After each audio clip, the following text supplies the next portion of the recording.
Hello student, बाल मंदिर के इस यूट्यूब चैनल पर आपका स्वागत है। आज हम श्वसन के बारे में पढ़ेंगे और श्वसन में हमने पिछले वीडियो में श्वसन की क्रियाविधि पढ़ ली थी। इस क्लास में हम देखेंगे कि श्वसन होता है उससे संबंधित कुछ आयतन होते हैं, उस आयतन के बारे में, और समताएं होती हैं उन समताओं के बारे में पढ़ेंगे। तो ये आपको ध्यान रखना है, श्वसन से संबंधित आयतन एवं श्वसन संबंधी जो समताएं होती हैं उस बारे में बात करेंगे। तो सबसे पहले आपको ध्यान रखना है कि कोई भी व्यक्ति होगा उसका जो श्वसन संबंधी आयतन होता है उसका मापन किसके माध्यम से किया जाता है? स्पायरोमीटर के माध्यम से किया जाता है। विभिन्न प्रकार के जो रोग होते हैं उन रोगों को आप ध्यान देंगे निवारण के लिए हम क्या करते हैं, श्वसन संबंधी आयतनों का वॉल्यूम लिया जाता है और इस प्रकार के श्वसन संबंधी जो आयतन होते हैं उन आयतनों को जो मापा जाता है वो किसके माध्यम से? तो स्पायरोमीटर की सहायता से इनका मापन किया जाता है, इसे मापा जाता है। अब उसके बाद में देखिए श्वसन संबंधी आयतन होते हैं वो कौन कौन से होते हैं। तो पहला आयतन हमें ध्यान रखना है, वो कौन सा ध्यान रखना है? ज्वारीय आयतन ध्यान रखना है। सामान्य श्वसन के समय अंतःश्वसित या उच्च श्वसित वायु आयतन होता है उसे हम क्या कहते हैं? तो टाइडल वॉल्यूम कहा जाता है या ज्वारीय आयतन कहेंगे। यानी हम सामान्य श्वसन कर रहे हैं, उस श्वसन के दौरान जितनी वायु को ग्रहण करते हैं या बाहर निकालते हैं उस वायु के आयतन को हम क्या कहेंगे? तो आपको ध्यान रखना है, जितनी वायु उश्वसित करेंगे या निश्वसित करेंगे उसे हम टाइडल वॉल्यूम कहा जाता है। तो उसे हम क्या कहेंगे? टाइडल वॉल्यूम कहा जाता है। यानी व्यक्ति द्वारा एक बार सामान्य श्वसन की क्रिया के द्वारा जितनी वायु ग्रहण की जाती है या सामान्य श्वसन की क्रिया के दौरान जितनी वायु छोड़ी जाती हैं उस आयतन को हम क्या कहेंगे? टाइडल वॉल्यूम कहा जाता है। यानी हम सामान्य श्वसन कर रहे हैं उस समय कितनी वायु अंदर की ओर ग्रहण करते हैं और कितनी वायु बाहर की ओर छोड़ते हैं उस आयतन को हम क्या कहेंगे? ज्वारीय आयतन या टाइडल वॉल्यूम कहा जाता है। और प्रति श्वास इनकी जो मात्रा होती है वह कितनी होती है? 500 मिलीलीटर होती है। प्रति श्वास होगी वह 500 मिलीलीटर वायु है वो हम क्या करते हैं? अंदर ग्रहण करते हैं तथा 500 जो मिलीलीटर वायु है वो बाहर की ओर हम त्यागते हैं। तो प्रति श्वास निश्वसित या उस श्वसित वायु का आयतन होता है वो कितना होता है? 500 मिलीलीटर होता है। तो टाइडल वॉल्यूम होगा उसका मान कितना होता है प्रति श्वास? तो आपको जानते हैं ये प्रति श्वास इसका मान होगा वह 500 मिलीलीटर होता है। और आपको पता होगा एक बार में हम कितनी बार श्वसन करते हैं? तो 12 से 16 बार करते हैं। तो उससे हम जो है वह गुणा करके हम क्या ज्ञात कर सकते हैं? प्रति मिनट टाइडल वॉल्यूम का मान ज्ञात किया जा सकता है, जो कि हमें कितना प्राप्त होता है? तो लगभग आप ध्यान देंगे 6000 से 8000 मिलीलीटर है वह वायु हम प्रति श्वास क्या कर सकते हैं? अंदर की ओर ग्रहण कर सकते हैं। क्योंकि एक बार में हम 1 मिनट में श्वसन करते हैं और 12 से 16 बार श्वसन किया जाता है। तो उससे हम क्या करेंगे? इसे मल्टीप्लाई करके भी कुल मात्रा को ज्ञात किया जा सकता है। तो ये वॉल्यूम हो गई, उसे हम क्या कहेंगे? टाइडल वॉल्यूम कहते हैं। तो पहला प्रकार हो गया कौन सी वॉल्यूम? Tidal volume. अब उसके बाद में देखिए कि हमने सामान्य क्या कर लिया? तो उस श्वसन कर लिया और उसके बाद में फिर से हमने क्या किया? निश्वसन सामान्य निश्वसन के बाद में बलपूर्वक जो निश्वसित वायु होगी उसे हम क्या कहेंगे? तो आपको ध्यान निश्वसन समता कहा जाता है। इंस्पिरेटरी आपको ध्यान रखना है, इंस्पिरेटरी रिजर्व वॉल्यूम कहा जाता है या निश्वसन सुरक्षित आयतन या निश्वसन आरक्षित आयतन कहा जाता है। यानी सामान्य निश्वसन के बाद में हम सामान्य निश्वसन कर रहे हैं उसके बाद में बलपूर्वक हम वायु को अंदर कितना खींच सकते हैं उसे हम क्या कहेंगे? तो आपको ध्यान रखना है इंस्पिरेटरी रिजर्व वॉल्यूम कहा जाता है। वायु आयतन की वह मात्रा सामान्य निश्वसन के बाद में बलपूर्वक ग्रहण की जाती है उसे हम क्या कहेंगे? इंस्पिरेटरी रिजर्व वॉल्यूम कहा जाता है या निश्वसन आरक्षित आयतन कहा जाता है। यानी सामान्य रूप से हमने जो श्वास ग्रहण कर लिए उसके बाद हम बलपूर्वक कितनी श्वास है, कितनी वायु है वो अंदर की ओर ग्रहण कर सकते हैं, उसी आयतन को हम क्या कहेंगे? इंस्पिरेटरी रिजर्व वॉल्यूम कहा जाता है। और इंस्पिरेटरी रिजर्व वॉल्यूम होता है, इस वॉल्यूम का मान कितना होगा? तो आपको देखना है 2500 से 3000 मिलीलीटर होता है। 2500 से 3000 मिलीलीटर वायु है वो अतिरिक्त रूप से हम अंदर की ओर ग्रहण कर सकते हैं। तो ये यहाँ से यहाँ तक की कैपेसिटी होगी, उसे हम क्या कहेंगे, तो आपको ध्यान रखना है, इसे हम कहेंगे इंस्पिरेटरी रिजर्व वॉल्यूम, यानी अतिरिक्त रूप से हम कितनी वायु को अंदर की ओर ग्रहण कर रहे हैं, इंस्पिरेशन या अंदर की ओर कितनी ग्रहण कर रहे हैं। उसके बाद में देखिए कि यह तो हमारी कौन सी होगी, इंस्पिरेटरी वॉल्यूम। फिर से हमने क्या किया, सामान्य श्वसन। सामान्य श्वसन में जो वायु होती है उस वायु में जो ग्रहण करने के बाद हम बाहर की ओर त्याग देंगे, ये सामान्य श्वसन की क्रिया हो गई। अब उसके बाद में ये उच्छ्वसन हो गया, यानी बाहर की ओर जितनी वायु निकाल दी, वो निकालने के बाद में हम बलपूर्वक कितनी वायु है वो और बाहर निकाल सकते हैं। उस आयतन को बलपूर्वक कितनी वायु और निकाल सकते हैं, इस आयतन को हम क्या कहते हैं, तो आपको ध्यान रखना है, इस आयतन को हम कहेंगे एक्सपिरेटरी रिजर्व वॉल्यूम कहा जाता है। तो इसे हम क्या कहेंगे, एक्सपिरेटरी रिजर्व वॉल्यूम या उच्छ्वसन आरक्षित आयतन। सामान्य उच्छ्वसन के बाद में वायु आयतन की वह मात्रा जिसको बलपूर्वक उच्छ्वसित किया जा सकता है उसे हम उच्छ्वसन आरक्षित आयतन कहा जाता है। यह आयतन होगा, उस आयतन को हम क्या कहेंगे, उच्छ्वसन आरक्षित आयतन कहा जाता है। यानी हमने सामान्य यहाँ से यहाँ तक सामान्य क्या कर लिया था, उच्छ्वसन। अब उसके बाद में बलपूर्वक उच्छ्वसन से जितनी वायु बाहर की ओर निकाल सकते हैं उसे हम क्या कहेंगे, एक्सपिरेटरी रिजर्व वॉल्यूम कहा जाता है, या जिसे हम क्या कहेंगे, उच्छ्वसन आरक्षित आयतन कहा जाता है। और इसका मान होता है वो आपको ध्यान रखना है कितना होगा, तो 1000 से 1100 मिलीलीटर होता है।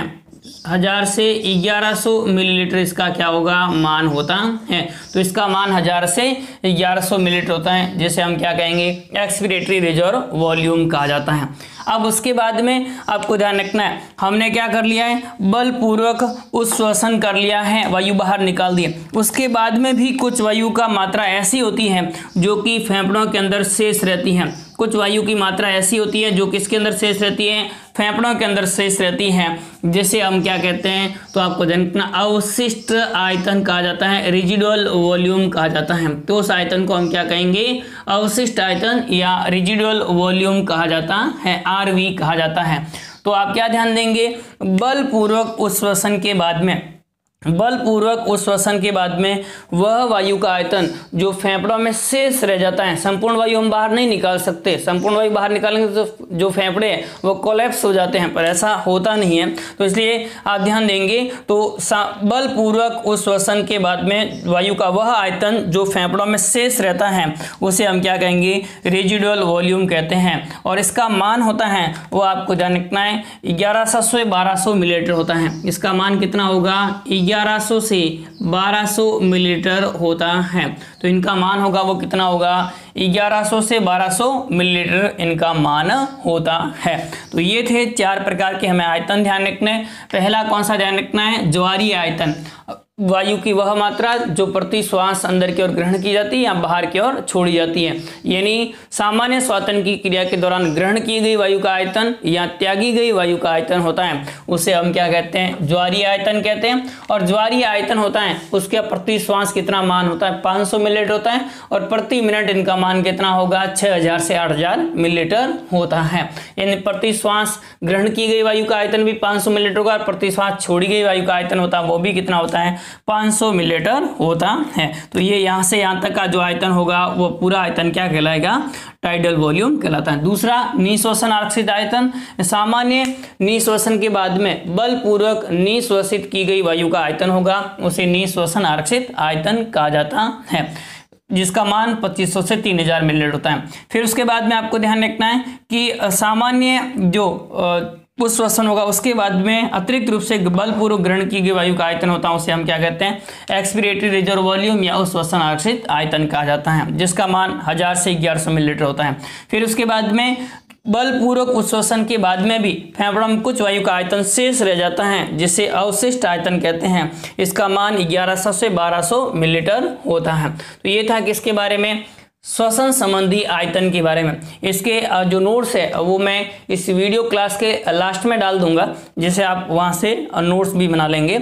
अब उसके बाद में देखिए, अगली हम देखेंगे श्वसन संबंधी जो क्षमताएं हैं उस बारे में बात करेंगे। तो आपको क्या ध्यान रखना है, श्वसन संबंधी क्षमताओं में पहली क्षमता हमें ध्यान रखनी है, वो कौन सी ध्यान रखनी है, निःश्वसन क्षमता।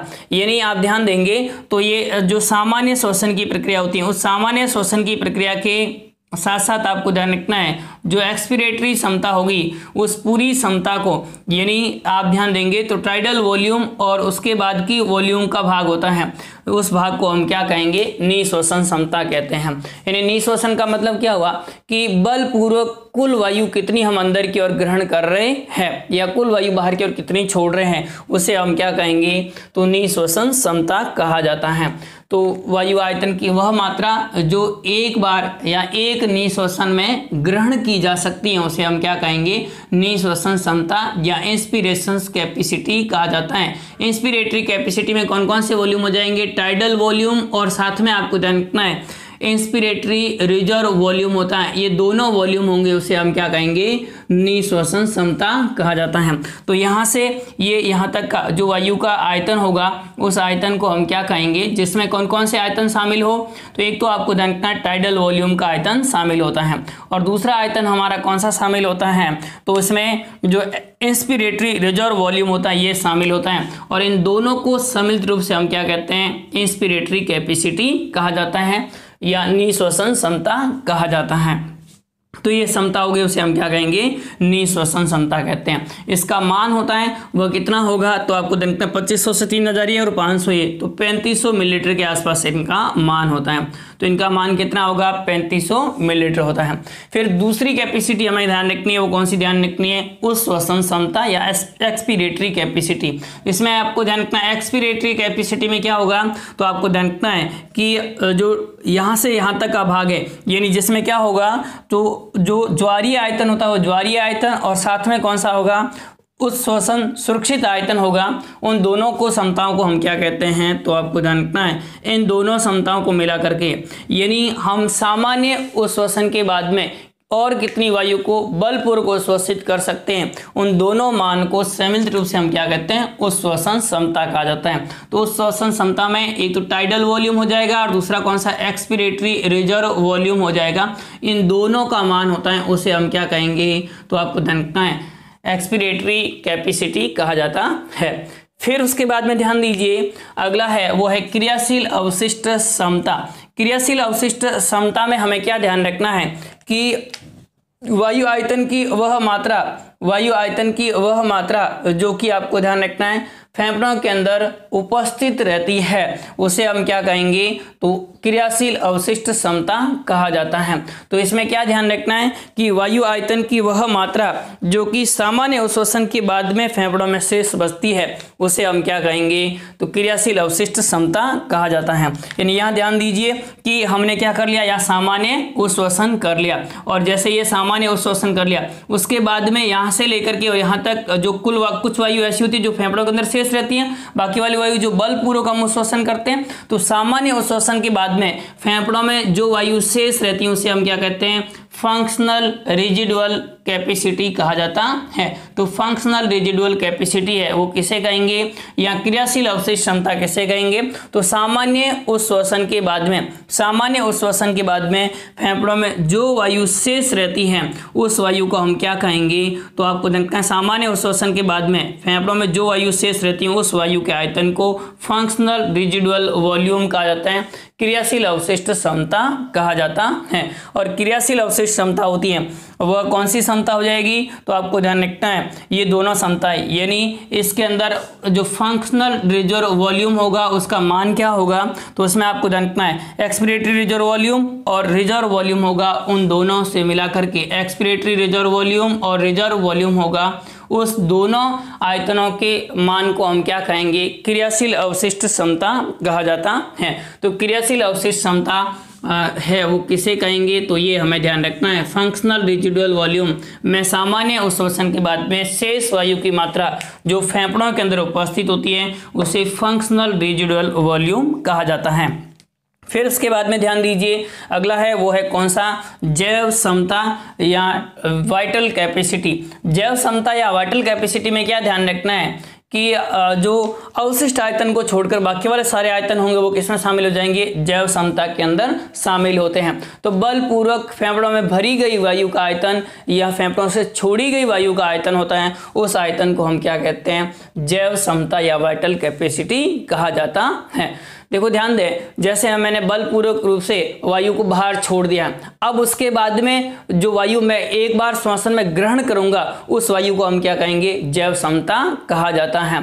यानी आपको ध्यान रखना है, अवशिष्ट आयतन को छोड़कर, जो कि अवशिष्ट आयतन वो फेफड़ों के अंदर ही उपस्थित होता है, तो हम बलपूर्वक कितनी श्वास को अंदर की ओर ग्रहण कर सकते हैं या कितनी श्वास की मात्रा होती है उसको बाहर की ओर छोड़ सकते हैं, उसे ही हम क्या कहेंगे, वाइटल कैपेसिटी या जैव समता कहा जाता है। तो जैव समता में कौन कौन से शामिल हो जाएंगे, तो वाइटल कैपेसिटी में आपको ध्यान रखना है, एक तो कौन सा हो जाएगा, तो यहां आपको ध्यान रखना है बलपूर्वक जो श्वसन की क्षमता होती है उसमें ये जो है वो तीनों आयतन शामिल हो जाएंगे।